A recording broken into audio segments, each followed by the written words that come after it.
My daughter called me on a Tuesday morning while I was sitting in my brother's backyard in Savannah, drinking coffee and watching his old hound dog sleep in the sun. "Dad," she said, and I knew from that one word alone that something was wrong. She didn't say Dad like that, unless the air had gone out of the room. "What happened?" "It's Darnell. He's been going through your filing cabinet." I set my coffee mug down slowly on the armrest of the lawn chair. The dog lifted his head, looked at me, then put it back down. "Is he still there?" "He thinks I'm at the grocery store.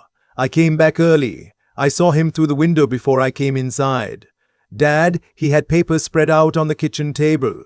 I told her to go inside, act normal, and not say a word. I told her I loved her. Then I hung up and stared at the pecan tree in my brother's yard for a long time. I wasn't surprised. That's the thing I keep coming back to, even now. I wasn't surprised at all. My daughter Simone is 41 years old. She teaches second grade at an elementary school in Columbus, Ohio, about 20 minutes from the house where she grew up.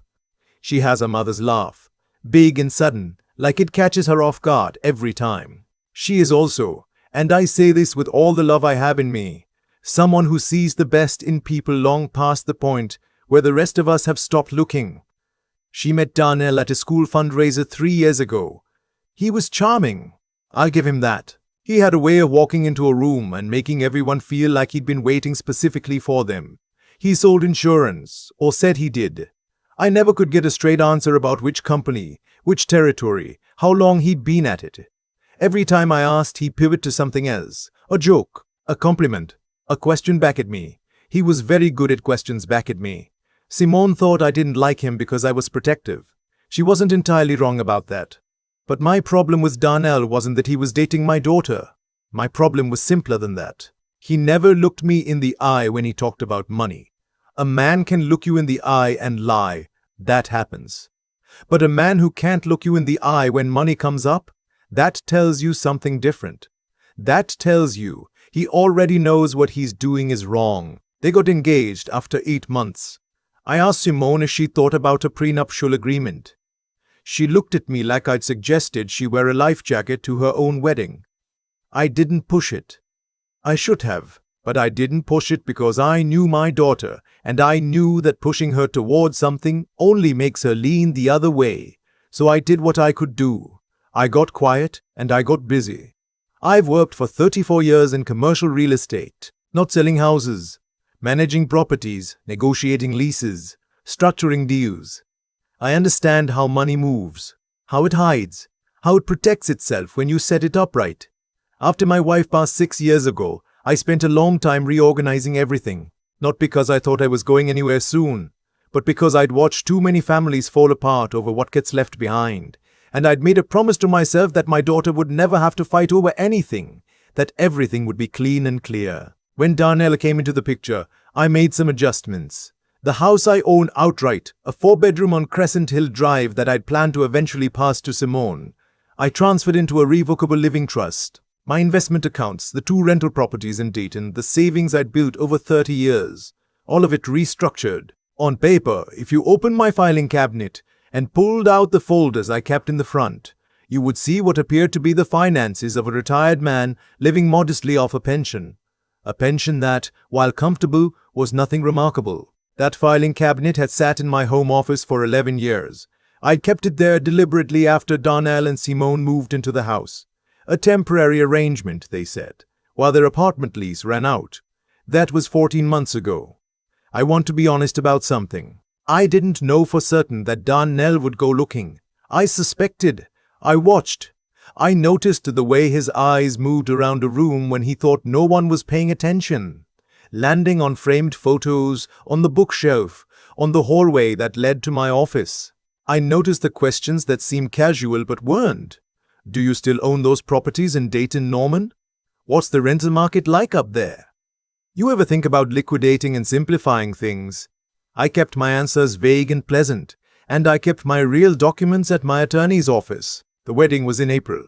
Small ceremony. Backyard of a friend of Simone's. Maybe 60 people. I danced with my daughter, and I meant every second of it. Whatever I thought about the man she was marrying, she was happy that day. And her happiness has always mattered more to me than being right. But I kept watching. Within 4 months of the wedding, the requests started, not from Simone, from Darnell, relayed through Simone, who'd present them with a careful, practiced neutrality, like she was reading from a script she hadn't written. The first was about the rental properties. Could I put one of them in both their names, as a sort of wedding gift? It would help their credit. It would be a good investment for their future. I said I'd think about it. The second was about the house. Could they stay longer, maybe indefinitely? The apartment market was brutal. Simone's teaching salary only went so far, and Darnell was transitioning between opportunities. I said I'd think about that too. The third was money, direct and simple. $22,000 for a business Darnell wanted to start. Something about franchising meal prep delivery kits. He had a whole presentation ready on his laptop if I wanted to see it. I said I appreciated the thought, but I wasn't in a position to invest right now. Each time I said no, something shifted slightly in his face. Not anger. Something cooler than anger. Recalculation. Simone never pushed on any of it. I want to be clear about that. She asked once gently about the house situation. And when I said I wasn't ready to make changes, she said okay, and that was the end of it. Simone wasn't in on whatever Darnell was working out in his head. I'm certain of that. She just loved a man who, I was becoming increasingly convinced, had married her with a plan in mind. I started keeping a journal. Not for any dramatic reason. I've kept journals most of my adult life. My late wife Eleanor started me on it. She said it was the only way to think straight, putting words on paper. After she passed, I kept doing it because it made me feel like I was still talking to her somehow. But after Darnell came into our lives, my journal started filling up with things I was noticing. Dates, conversations, the exact words he used, the questions he asked. I wasn't building a case. I was just being careful. I've always found it easier to see a pattern when it's written down. I kept that journal in a locked fireproof box in my home office. I never told Simone about it. I'd been in Savannah 4 days when she called. My brother Clifton lives down there, retired now, pottering around his garden and watching baseball. I try to get down twice a year. We're the last 2 of 5 siblings and we don't take the time for granted anymore. After I hung up the phone, I called my attorney. Then I called a locksmith I know. Then I called Simone back and told her to go to her friend Portia's house and stay there until I called her again. Dad, what's going on? I'll explain everything. Just go to Portia's. Don't fight with him. Don't say anything. Just say you forgot something and you'll be back later. She went quiet for a moment. How long have you known something was wrong? Go to Portia's, sweetheart. I'll call you tonight. Clifton drove me to the airport himself. He didn't ask a lot of questions, just handed me my bag and said, whatever it is, handle your business. That's my brother. 67 years old and still the same as when we were kids. I was on a flight to Columbus by early afternoon. The thing about what Darnell found in that filing cabinet, or thought he found, is that I'd arranged it very deliberately. The documents in the front were accurate but incomplete. My pension statements. A modest checking account. Some old insurance paperwork, a folder labeled Crescent Hill, deeds that contained a copy of the original deed from when I purchased the house in 1998.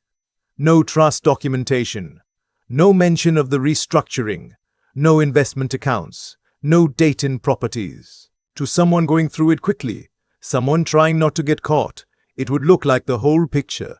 It would look like a retired widower living off a pension and sitting on a paid-off house, comfortable, but not the windfall someone might have been imagining. The real documents, the trust, the accounts, the investment portfolio, were at my attorney Marcus Webb's office in a fireproof safe that had my name on it and no one else's. I'd set it up that way 18 months earlier, right around the time Darnell had first asked about the rental properties. I got home at 7:30 that evening. My own house. The house where I raised my daughter and buried my wife's memory in the walls. I stood in the driveway for a moment before I went in. Darnell was in the living room watching television. He stood up when I came in, and I watched his face do that thing, the quick recalibration, the practiced ease snapping back into place. Norman, hey, I didn't know you were coming back early. Everything okay with Clifton? Everything's fine, I said. Where's Simone? She went to Portia's. Said she'd be back later. He smiled. You know how those two get talking. I nodded.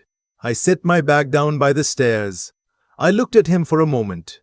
Darnell, I said, I need you to sit down.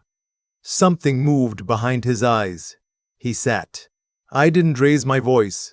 I've never found much use for that. I pulled the armchair across from him, and I sat down too. And I talked to him the way I would talk to anyone I needed to be perfectly clear with. I told him I knew he had gone through my filing cabinet.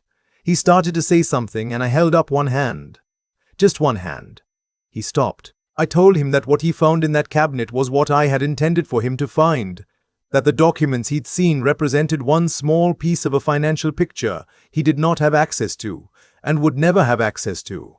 That the house, contrary to what he may have been calculating, was held in a trust that had specific, irrevocable terms, and that those terms had been written with care and with full knowledge of the situation.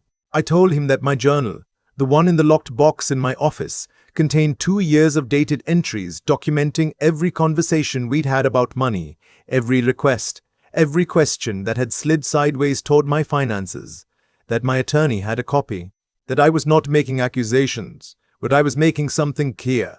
I love my daughter, I said. I have loved her since before she took her first breath. And nothing about what I've built over 34 years of work was built for anyone but her. He was quiet for a long time. Then he said, I wasn't trying to. I know what you were doing, I said. Not unkindly, just plainly. I'm not angry, Darnell, but I need you to understand that this conversation is the beginning of a decision, not the end of one. How you handle the next few weeks is going to tell me something, and what it tells me is going to matter. I stood up. I picked up my bag. I went upstairs. I called Simone that night from my bedroom. I sat on the edge of the bed where her mother used to sleep, and I told her everything. Not edited, not softened, everything. She was quiet for a long time after I finished.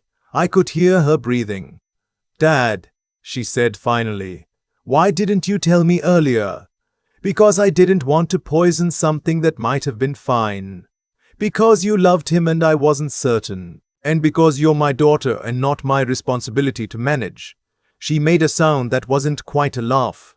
He really went through your cabinet. He did. Another silence. What do you want me to do? That's not my question to answer, sweetheart. That's yours. She cried a little, and I let her, and I didn't try to fix it. Sometimes love means sitting on the other end of a phone line while someone you'd take a bullet for works through a hard thing. You don't rush that. What I told her before we hung up was this, that whatever she decided, I would be there. That my house was her house for as long as she needed it. That the trust I'd set up meant she would never have to scramble, never have to beg, never have to negotiate for what was already hers by right of 30 years of me loving her. That was not going to change based on who she was married to or not married to. Your mother used to say that real love doesn't show up when things are easy, I told her. It shows up when things are hard and it stays anyway. She said, I remember. Darnell moved out 3 weeks later. I don't know the details of what was said between them. That was between a husband and a wife, and it was none of my business. What I know is that Simone came home with 2 bags and a quiet kind of steadiness in her face that I recognized. It was the same look her mother used to get after a hard decision, the look of someone who had made up their mind and was at peace with it. She slept in her old bedroom for 2 weeks. We watched old movies and ate too much. Take out and talked about her mother more than we had in years. We talked about what her mother would have said about all of it. We agreed she would have been direct about it. And we laughed about that, because Eleanor never in her life had a thought she didn't eventually say out loud. I don't write this to make Darnell out to be a monster. I don't know what was in his heart. Maybe he had convinced himself that what he was doing was just practical. Maybe he told himself he was just trying to understand what kind of future they were building. People are good at telling themselves stories that make their worst impulses sound reasonable. What I know is that my daughter deserved better than that.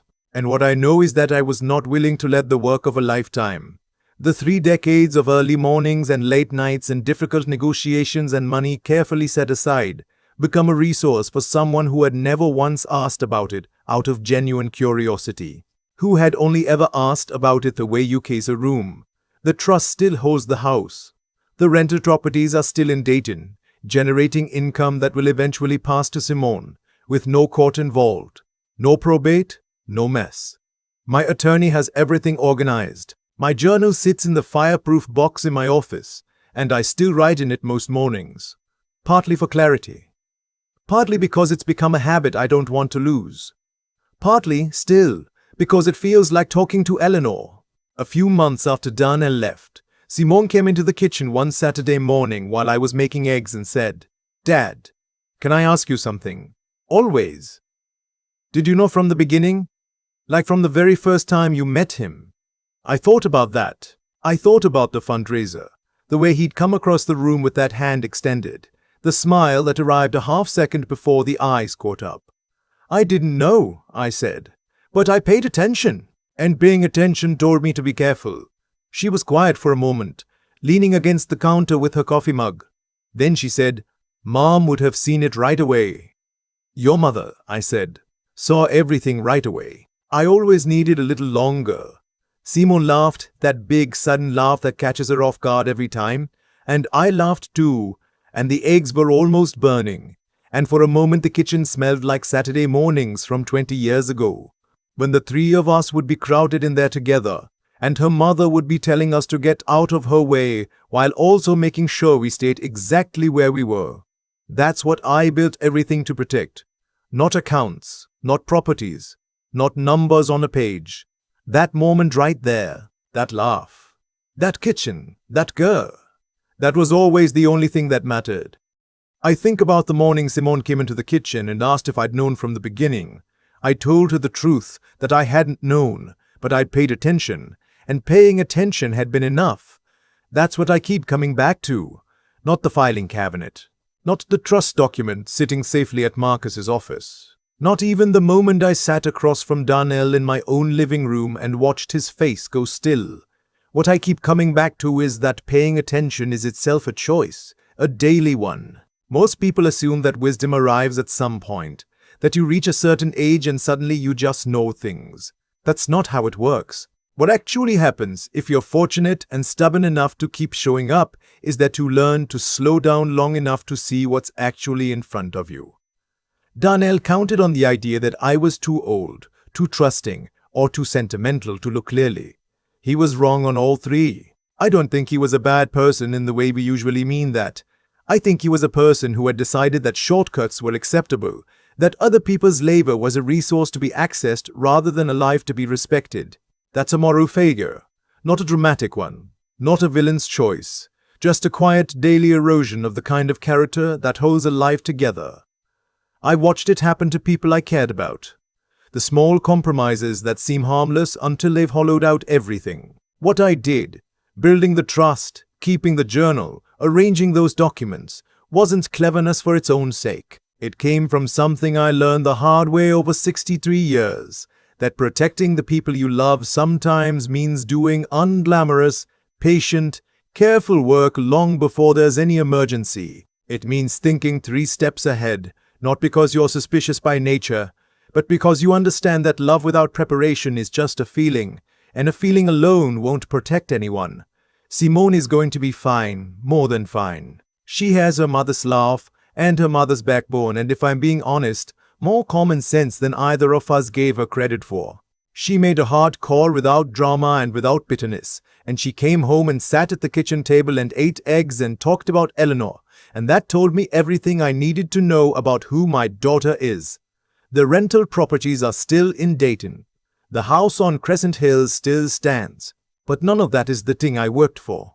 What I worked for was that Saturday morning in the kitchen, her laugh, the smell of almost burnt eggs, the feeling of 30 years of love still alive in the walls of a house where her mother used to tell us to get out of her way. That was always the whole point, and no one was ever going to take that from her. Not on my watch.